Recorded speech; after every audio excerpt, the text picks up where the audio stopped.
का भेजा जाना लूका 10.1-24:10। और इन बातों के बाद प्रभु ने 70 और मनुष्य नियुक्त किए, और जिस जिस नगर और जगह को वह आप जाने पर था, वहां उन्हें दो दो करके अपने आगे भेजा। और उसने उनसे कहा, पके खेत बहुत हैं, परंतु मजदूर थोड़े हैं, इसलिए खेत के स्वामी से विनती करो कि वह अपने खेत काटने को मजदूर भेज दे। 3 जाओ, देखो मैं तुम्हें भेड़ों के समान भेड़ियों के बीच में भेजता हूँ। 4 इसलिए न बटुआ, न झोली, न जूते लो, और न मार्ग में किसी को नमस्कार करो। मत्ती 10:9-2 राजा 4:29। 5 जिस किसी घर में जाओ, पहले कहो, इस घर पर कल्याण हो। 6 यदि वहां कोई कल्याण के योग्य होगा तो तुम्हारा कल्याण उस पर ठहरेगा, नहीं तो तुम्हारे पास लौट आएगा। 7 उसी घर में रहो, और जो कुछ उनसे मिले वही खाओ पियो, क्योंकि मजदूर को अपनी मजदूरी मिलनी चाहिए। घर घर न फिरना। 8 और जिस नगर में जाओ और वहां के लोग तुम्हें उतारें, तो जो कुछ तुम्हारे सामने रखा जाए वही खाओ। 9 वहां के बीमारों को चंगा करो, और उनसे कहो, परमेश्वर का राज्य तुम्हारे निकट आ पहुंचा है। 10 परंतु जिस नगर में जाओ और वहां के लोग तुम्हें ग्रहण न करें, तो उसके बाजारों में जाकर कहो, 11 तुम्हारे नगर की धूल भी जो हमारे पांवों में लगी है, हम तुम्हारे सामने झाड़ देते हैं। फिर भी यह जान लो कि परमेश्वर का राज्य तुम्हारे निकट आ पहुंचा है। 12 मैं तुमसे कहता हूँ कि उस दिन उस नगर की दशा से सदोम की दशा अधिक सहने योग्य होगी। उत्पा शाम के 7:24। 25 मन नहीं फिराने वालों पर हाय तेरा, हाय खुराजीन, हाय बैतसैदा, जो सामर्थ्य के काम तुम में किए गए, यदि वे सोर और सीदोन में किए जाते तो टाट ओढ़कर और राख में बैठकर वे कब के मन फिराते। 14 परंतु न्याय के दिन तुम्हारी दशा से सोर और सीदोन की दशा अधिक सहने योग्य होगी। योए 3:4-8 जख 9 2-4 15। और हे कफरनहूम, क्या तू स्वर्ग तक ऊंचा किया जाएगा? तू तो अधोलोक तक नीचे जाएगा। यशा दोपहर के 2:13। 15-16 जो तुम्हारी सुनता है वह मेरी सुनता है, और जो तुम्हें तुच्छ जानता है वह मुझे तुच्छ जानता है, और जो मुझे तुच्छ जानता है वह मेरे भेजने वाले को तुच्छ जानता है। 70 चेलों का वापस आना। 17 वे 70 आनंद से फिर आकर कहने लगे, हे प्रभु, तेरे नाम से दुष्टामा भी हमारे वश में है। 18 उसने उनसे कहा, मैं शैतान को बिजली के समान स्वर्ग से गिरा हुआ देख रहा था। प्रका 12:7-9 यशा दोपहर के 2:12। 19 मैंने तुम्हें सांपों और बिच्छुओं को र पे ओ की मात्रा पे अ की मात्रा द न पे ए की मात्रा एका और शत्रु की सारी सामर्थ्य पर अधिकार दिया है, और किसी वस्तु से तुम्हें कुछ हानि न होगी। भज 91 13 20 तो भी इससे आनंदित मत हो कि आत्मा तुम्हारे वश में है, परंतु इससे आनंदित हो कि तुम्हारे नाम स्वर्ग पर लिखे हैं।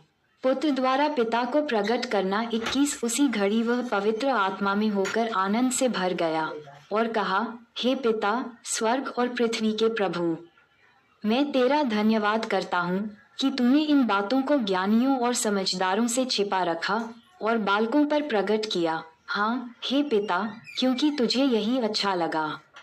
22 मेरे पिता ने मुझे सब कुछ सौंप दिया है, और कोई नहीं जानता कि पुत्र कौन है, केवल पिता, और पिता कौन है ये भी कोई नहीं जानता, केवल पुत्र के और वह जिस पर पुत्र उसे प्रकट करना चाहे।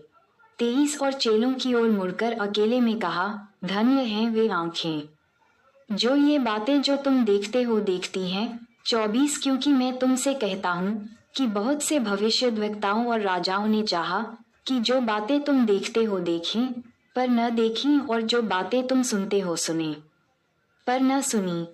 एक अच्छे सामरी का दृष्टांत लूका 10.25 42-25। तब एक व्यवस्थापक उठा और यह कहकर उसकी परीक्षा करने लगा, हे गुरु, अनंत जीवन का वारिस होने के लिए मैं क्या करूं?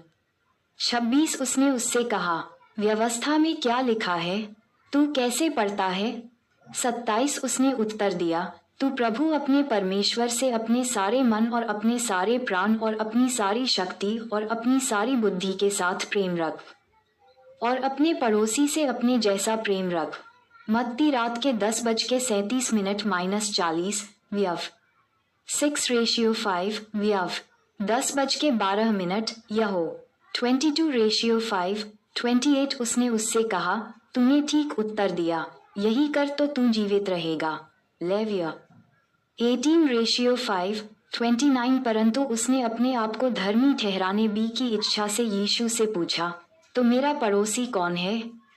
30 यीशु ने उत्तर दिया, एक मनुष्य यरूशलेम से यरीहो को जा रहा था कि डाकुओं ने घेर कर उसके कपड़े उतार लिए और मारपीट कर उसे अधमरा छोड़कर चले गए। 31 और ऐसा हुआ कि उसी मार्ग से एक याजक जा रहा था, परंतु उसे देखकर कतराकर चला गया।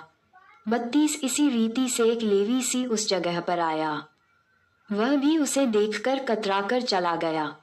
33 परंतु एक सामरी यात्री वहां आ निकला और उसे देखकर तरस खाया। 34 और उसके पास आकर और उसके घावों पर तेल और दाखस डालकर ये पट्टियां बांधी और अपनी सवारी पर चढ़ाकर सराय में ले गया और उसकी सेवा टहल की। 35 दूसरे दिन उसने 2 दीनार निकालकर सराय के मालिक को दिए और कहा, इसकी सेवा टहल करना और जो कुछ तेरा और लगेगा वह मैं लौटने पर तुझे दे दूंगा। 36 अब तेरी समझ में जो डाकुओं में घिर गया था, इन तीनों में से उसका पड़ोसी कौन ठहरा? 37 उसने कहा, वही जिसने उस पर तरस खाया। यीशु ने उससे कहा, जा तू भी ऐसा ही कर। माथा और मरियम 38 फिर जब वे जा रहे थे तो वह एक गांव में गया और माथा नाम एक स्त्री ने उसे अपने घर में स्वागत किया। 39 और मरियम नामक उसकी एक बहन थी, वह प्रभु के पांवों के पास बैठकर उसका वचन सुनती थी। 40 परंतु माथा सेवा करते करते घबरा गई और उसके पास आकर कहने लगी, हे प्रभु, क्या तुझे कुछ भी चिंता नहीं कि मेरी बहन ने मुझे सेवा करने के लिए अकेली ही छोड़ दिया है? इसलिए उससे कह, मेरी सहायता करे। 41 प्रभु ने उसे उत्तर दिया, माथा, हे माथा, तू बहुत बातों के लिए चिंता करती और घबराती है।